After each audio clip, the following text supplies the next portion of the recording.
So what if you have hip flexors that just feel short, but they aren't really when you tested them? They just kind of feel tight all the time. Well, that's where foam rolling can come in handy. And I know you've heard about foam rolling your hip flexor, but how does it actually work? Well, it helps to dampen those signals that are going back and forth from the muscle to the brain. So it kind of calms everything down. It basically tells your muscle, okay, you can chill out a little bit. So foam rolling can be really helpful prior to exercise, especially if you're doing an exercise where, let's say, you want to really get your glutes going.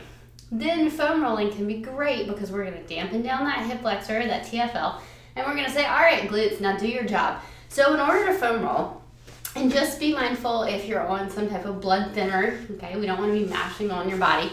All right, so if you're here, you can go into like a slightly side plank position because you want to think about getting that front pocket area.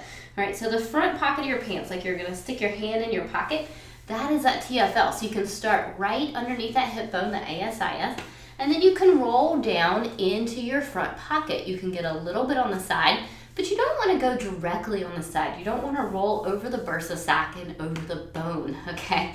So let's focus on getting the muscle, which is slightly in the front. So you can roll down into the thigh quad area just a little bit. Hold if you find a tender spot. But obviously you want this to be conversational. So if you're sitting on the foam roll and you're like, ow, ow, ow, ow, ow, that hurts, I can't, like trying to breathe through it and you look like you're about ready to give birth, then it's probably too dense of a roller for you and you need to back off just a little bit because remember the body likes to protect itself. So if we're too aggressive with our release work or our foam rolling, then our body is going to respond by tightening back up more and it's going to be really counterproductive and you're going to waste your time.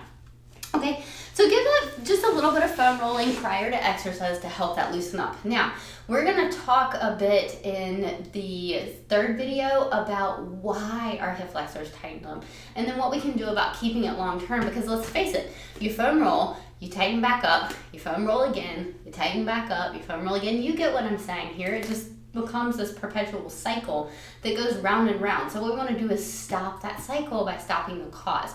But foam rolling can be a fun part of the puzzle for just getting that initial dampening so that you can then get more responsiveness out of your exercises.